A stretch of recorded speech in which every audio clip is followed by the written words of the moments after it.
हमें कुछ प्रोपेगेंडा करने की, प्रचार करने की जरूरत नहीं पड़ी। गांव-गांव तक ये बात पहुंच गई है कि ये लोग अगर आए तो संविधान के बदले गुरुजी गोलवलकर का बंच ऑफ थॉट लागू होगा। संविधान और आरक्षण को लेकर के जो भ्रांतियां फैलाई भाजपा के लोगों ने, और किनको दोष दूं, प्रधानमंत्री, मेरे भी प्रधानमंत्री हैं, लेकिन शहंशाह झूठ हो गए। न प्रधानमंत्री जी, मैंने कहा था हास्य में, अगर उनकी सभाओं में झूठ पकड़ने की मशीन लगाई दी तो मशीन फेल कर जाएगी, उसका ग्रीस काम नहीं करेगा। इतने झूठ बोले जा रहे हैं। देश के प्रधानमंत्री के पद की गरिमा बरकरार रहे, कोई भी रहे प्रधानमंत्री, अगर वो गरिमा बरकरार नहीं है तो हम सब आहत होते हैं। तो मैं आश्वस्त करता हूं कि बिहार में संविधान, तेजस्वी मतलब नौकरी, और तीसरी चीज जो आपके माध्यम से, आपके निर्देश में, आपके संज्ञान में लाते हुए कॉमरेड दीपांकर से हमारी बात हुई थी, 13 करोड़ जो सहारा निवेशक हैं, जो आहत हैं, जो परेशान हैं, एक एक पाई का हिसाब होगा और किसी को निराश नहीं किया जाएगा।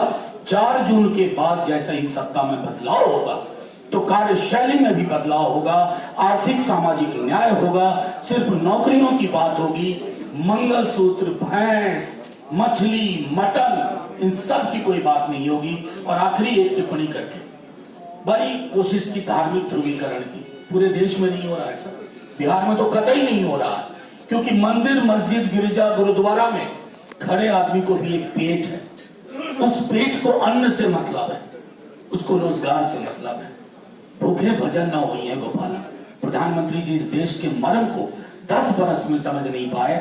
2024 में भारत की जनता और बिहार की प्रगतिशील जनता वोट आउट करेगी, उन्हें सत्ता से बेदखल करेगी, और मैं समझता हूं कि वहां से एक प्रगतिशील समाज की शुरुआत होगी, एक सत्ता की शुरुआत होगी। शुक्रिया।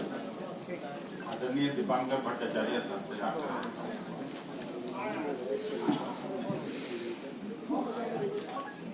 आदरणीय खड़गे जी, उपस्थित मोहन प्रकाश जी, मीरा कुमार जी और इंडिया गठबंधन के तमाम साथी और पत्रकार मित्रों, आप सबको नमस्कार।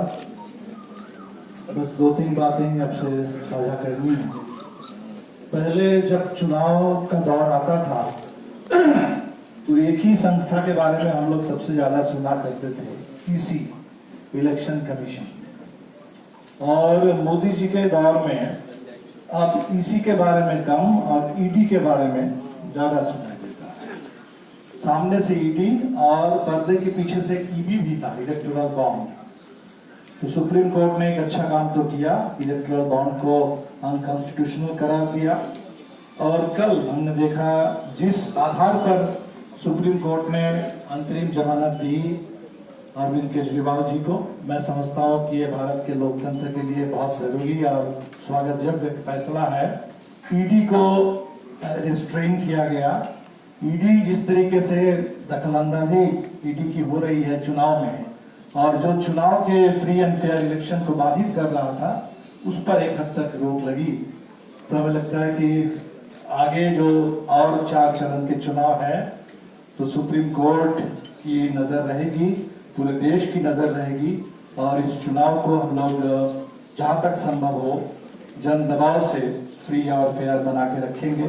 हमें बहुत अफसोस है, कल इंडिया गठबंधन की ओर से डेलीगेशन ने ईसी को मिला था और हम लोगों के जो 2 मुख्य शिकायतें थी, एक तो चुनाव के डेटा को लेकर के अभी तक चुनाव आयोग की ओर से कोई स्पष्टीकरण ढंग का नहीं मिला, और दूसरा जो 16 मार्च को राजीव कुमार जी ने चुनाव के शेड्यूल घोषणा करते समय जो उन्होंने वादा किया था कि मॉडल कोड ऑफ कंडक्ट उसको लागू किया जाएगा, किसी तरह के हेट स्पीच पर रोक लगाई जाएगी, चाहे जितने बड़े नेता हो उन पर कार्रवाई करने में ईसी पीछे नहीं रहेगा। और अफसोस, बहुत शर्म की बात है कि सबसे ज्यादा हेट स्पीच इस चुनाव में, और वो भी प्रधानमंत्री के द्वारा चल रहा है, लेकिन ईसी की कोई कार्रवाई हम लोग नहीं देख रहे हैं। हमने ईसी से अपील की थी कि आप कार्रवाई करें, तो ईसी ने एक पोस्टमास्टर की भूमिका निभाई, हमारी चिट्ठियों को नड्डा साहब को फॉरवर्ड कर दिया कि ये शिकायत मिली है, लेकिन इसी ने कोई कार्रवाई नहीं। मोदी जी लगातार, खासकर पहले चरण के बाद से ही हर मुद्दे पर हिंदू मुस्लिम कर रहे हैं, पूरे रिजर्वेशन की बहस को उसमें भी उन्होंने हिंदू मुस्लिम घुसाया।